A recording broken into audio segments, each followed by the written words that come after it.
had to get to the point where I stopped. I can't tell you the day or the date or the moment or the hour. I can just tell you that there was a certain circumstances that was like, you have to choose your children, even though God says you're choosing your spouse. This man chose me. Hi, I am Jay from The Life of Rich and Jay, and my husband and I are both Airbnb hosts. Right now we're sharing our health journey on a GLP-1. We both share our travel adventures. I actually have a video I'm working on right now on a travel video, and we also share about our relationship together. But like I said in the intro, our relationship together started before we even became a couple. And so therefore, I wanted to talk about how I chose my children. And I thought that I was choosing them all along, and in my mind I was choosing them all along, and apparently I wasn't.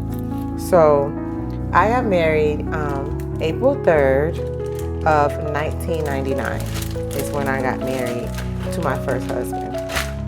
And we had been together at that time. We had been together since 1992, I want to say. We started dating in 1992. So we were together for 7 years before we were married. And we were college sweethearts. So we were pretty young, but to us, we were grown. I decided to leave the relationship in 2012. I actually moved out in April of 2012. And when I moved out, I was angry. I was experiencing all the feelings that most people would imagine when you've been with someone that long, what you would feel. So I was experiencing all of that. But one of the things that I was experiencing the most was that I did not want to feel regret. I didn't want to feel that I haven't given it my all, that there was nothing that was left on the table. I wanted to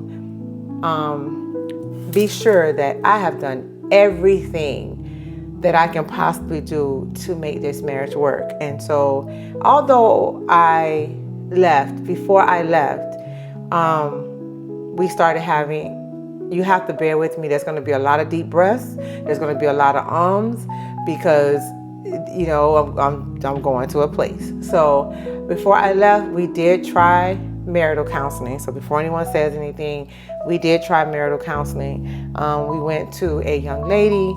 We were there for a very short period of time. And then that didn't work out. So I said, okay, let's try this again. One thing about counseling or therapy or marriage counseling is that you both have to want it. And you both have to want to put in that work. And you both have to be vulnerable and transparent.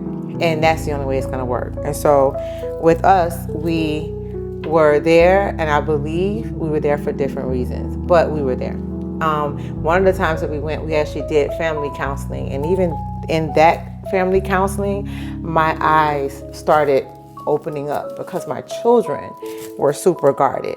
And I'm there thinking, oh, we're here, so why not bring the kids and we can all open up? And like I said, you have to be there for the same reason. And they, I don't think that was the best idea at the time, because they kind of felt like they were taking sides, and they should never have felt that way. That wasn't the purpose of it. And so I kind of stopped that. We actually did 2 sessions. And so I stopped it. I didn't think it wasn't appropriate. It wasn't working for us at all. And so I did stop. And they also were seeing a different side of their dad because of the fact that he wasn't really putting forth the effort. With that being said, we stopped. I moved out. It wasn't, it wasn't working, but we were trying to co-parent. I thought that we were trying to co-parent, but he was literally trying to hold on to the exact same relationship that we had that wasn't working. And so, like I said, we were at that point, and prior to that, we were on different pages. But I told my kids before that, I had decided to leave. And let me tell you that was not an easy thing, but they made it so easy because they were like, okay, that's fine. We've noticed this, we've been through this, we've heard this, we didn't say anything. I was stunned, I was shocked, because I think a lot of times we dismiss our children and we feel like they are deaf and mute and they don't see the dysfunction in the house, they don't see the hurt, the anger, the pain. As much as we try to put that face on that everything is going great, I think we kind of feel we don't give them the credit that they deserve. Our kids are a lot smarter than we give them credit for. And so that conversation with them was eye-opening for me, because it let me see that they had been holding it in, and thank goodness they had each other, but they had been holding it in for a long time about their feelings. And I'm cutting onions, about their feelings, what they were going through, how they felt about their parents, what they, I'm thinking we're going on with a normal life. And so where I thought I'm keeping my family together, mother, father, children, house. Our kids were in private school. They had their own bedrooms. We had nice cars, we had the things. And I didn't want them to go through whatever. And I'm like, yeah, that, if I stay here in this situation, that they're going to be comfortable and it's going to be what they know. It's great. And as I'm having this conversation with them, I realized that they didn't care about the things. They really didn't care about the things. They honestly wanted me to be as happy as I wanted them to be. And they wanted to feel protected. And although I felt that my husband was supposed to do that, was supposed to protect us, they didn't care about whether it was mom or dad. They just wanted to be protected. And so I thought about, like, am I doing that? Am I protecting, or am I saying they'll figure it out later because I need to be happy, and did I do that or what? And I just didn't, honestly, 100% transparent. I saw it, but I still was saying we need to be a family. I don't want my kids to blame me for this breakup. So I'm going to do everything that I can do. So moving forward, after I moved out, my ex was still able to come see the children. I gave him a key to the door of my new house. He can come when he wanted to come. There was no excuse of why you couldn't see your children.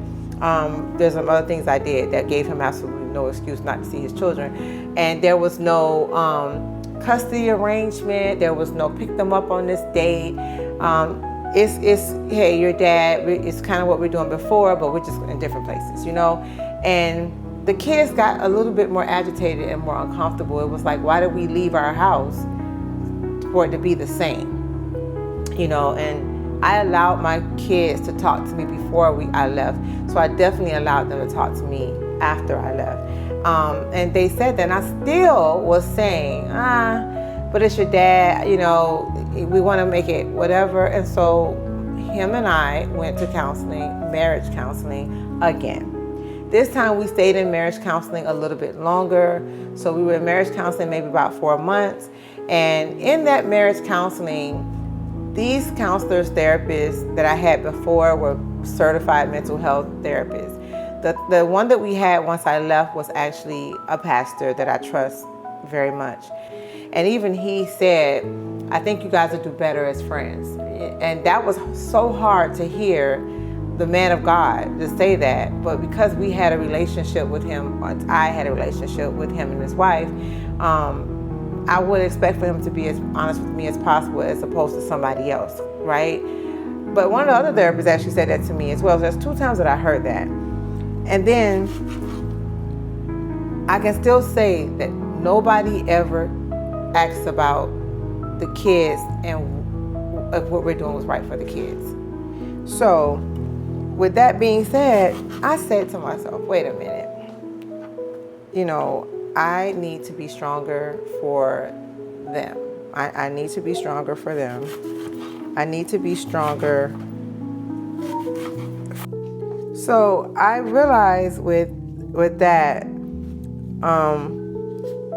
that I needed to, we're not just raising our children to be adults and to be responsible and to be better and to do all this stuff. I need my children to be better than me. And so I keep raising the bar on purpose so that my kids can be better. And so that is not only in a job, education, living arrangements. That's not all that I want my kids to be better than me at. I want them to be better than me mentally. I want them to feel protected. I want them to have positive and healthy relationships. And so I thought about, am I exhibiting those traits so that they can mimic what I am? That's easier said than done. It's easier said than done. I can say that, oh yeah, I'm doing that because I'm keeping this together or the family together. So yes, of course I am. Society says it's a mother and a father, and no one in society says that it's a mother and a father in a completely dysfunctional home once the door closes. They just put mother and father. And that was just something hard for me to get past. So I actually had to realize that it is okay for me to show my children resilience. It's okay to show them that. It's okay to show them that things are not always as we plan them to be. Sometimes we have to pivot. You have to find the strength that you didn't know that you had, and you have to lean on the support that you know that you gave me, and to know that I can protect them and that I am a stronger woman than I was, that I had to fake it because I wasn't a stronger woman. I had to fake it, and then I also had to start walking the walk and talking the talk, and sometimes I had to do things that was not comfortable. And one of those things was to say that that's enough, that I'm done, and that's not hurting my children by any means. That wasn't hurting my children. That was actually protecting them, to let them know he is still your father. But if I have to show you that a positive relationship is your mom falling and getting back up, not blaming anyone, because I have my own cross to bear in that, but to show them that it is okay, and you can love both parents in different addresses. We can still co-parent and not allow certain things to invade the time that we have with our children. And so I had to find a way to show them that. And the first thing I had to do was stop therapy. I had to stop marriage counseling because, like I said in the beginning, if you're both not in it and you're not there for the right reason, then you're wasting your time. And I had to understand that when someone shows you who they are, believe them. And so it was showed to me with 3 different therapy sessions with 3 different people, there was no more moving forward. So I had to stop that. And I explained this to the children of, I stopped it because of. And then I had to get to the point that I had to set boundaries. And those boundaries meant that there is no more in and out, that we will have those boundaries. I had to show them some vulnerability. I had to show them that this is hard. Like, I have been doing this with a spouse for a while, and now I'm by myself. This is hard, but we're going to do it. We're going to get through it. and we're gonna have fun and laugh at the experience, and we're gonna have this happen. And so I had to do that. And once I did that every single day, it just got a little bit easier and a little bit easier. And then my kids became super protective of me and my choices and what I was doing and making sure that I was happy. And the parent was now becoming the dependent. And that wasn't what I was trying to do, because they felt and they knew that I was struggling. And that, guess what, is fine. It's fine. It's perfectly fine. We can go through this and together, we can hug on each other together. And so as I started working on myself, the kids were going through their own vulnerabilities. They started to doubt relationships. They started to be terrified of marriages. They started to get to the point that they did not trust when people said that I'm there for you. Not mom, but the fact that they saw this divide, and they started to, now they're teenagers at that point, and they want to date, but they are not anywhere near trusting the young guys that were talking to them. And so we had to go through that together, and that actually went on for a while until they were able to see that I can find a positive relationship in Rich, and that, it can happen. But that was some of the things that we had to go through. And so I had to get to the point where I stopped. I can't tell you the day or the date or the moment or the hour. I can just tell you that there was a certain circumstances that was like, you have to choose your children, even though God says you're choosing your spouse. This man chose me. He chose me.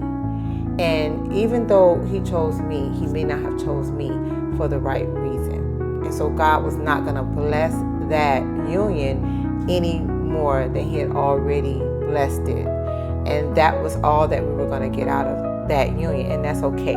People are sometimes in your life for a season. So I had to get to the point where I need to salvage the good that God gave me. What I birthed, I need to salvage it, and it can happen. And that would mean I cannot be walking around in a dysfunctional marriage, in a dysfunctional, unhappy home, and expect for my children to find love, happiness, protection, security, and all of that. I can't expect that. And when it comes down to it, when they get with someone and it is not a good relationship, who am I to give them advice about what you should get and what you should expect if I couldn't walk it myself? I had to stop for a second and say, if you're not doing it, how can you ever expect your children to do this? And the pain that I would feel as a mother watching my child in a bad relationship, I could not imagine it, but I would dream it and I would see that this is happening to her, and I can't do anything because that's what I showed her. I showed her that. So I also thought about my past and what I experienced, and I was determined not to do that to my children. Determined. And when I stopped, before I realized that my children was what I chose, I realized that I was taking on exactly what I said I wasn't going to do. The same type of dysfunction or relationship that I vowed not to be in, because I was that child. I was that child. And so I had to stop for a second and say, absolutely not. Like, I'm not, if I didn't appreciate being that child and being in that situation, I am not by any means going to allow my kids to go through part of what I went through. And I actually did. And so that is something that I had to forgive myself for, which is another video. But I had to figure that out. And so before I chose my children, I had to then reflect on the promise I made to myself before I had children. And that made me open my eyes to the fact that you are putting yourself in a situation that you're not comfortable with, and so don't do it to your kids.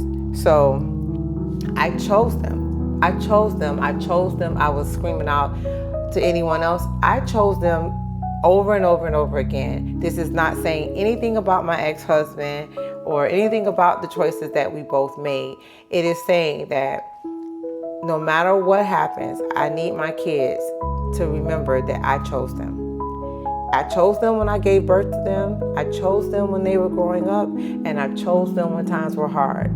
And even though it may have been a roller coaster, that's kind of what God takes you through anyway. You're gonna have trials and tribulations. Nothing's gonna be easy.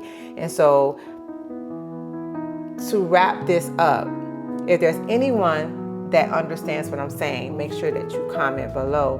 But for those of you that are actually going through that and you're at a crossroads and you're trying to figure out, what should I do? I need you to be able to stop for a second and to look at your children and then do some self-reflection. Say, if it was my kids in this situation as a parent, how would I feel? Would I be able to ignore that my child is coming to me and pretending to be happy, or they have a spouse that's doing whatever to them, and I'm going to say, what can I say that when I turn around, the spouse that I have was that spouse to me?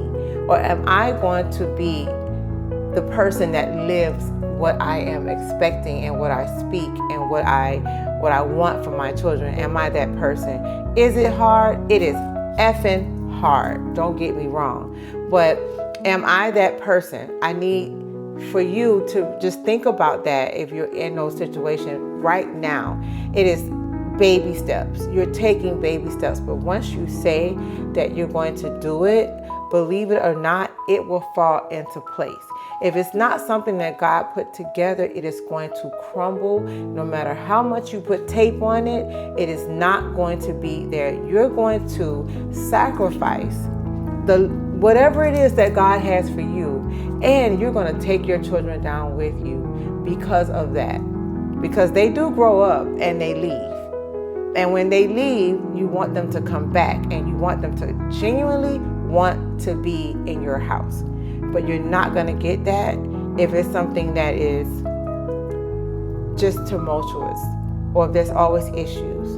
You're not going to have that genuine love. We sit here now and we laugh and play games and we have fun, and we're genuinely happy to be together.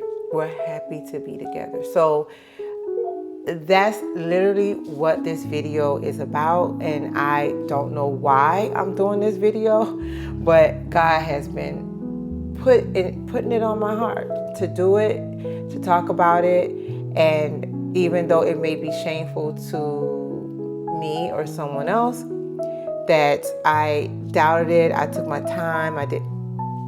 Guess what? Nobody's perfect. And so this is my truth. And at the end of the day, I am where I am right now because I went through that. And it wasn't easy, but I went through that. And so again, please like, comment, and subscribe.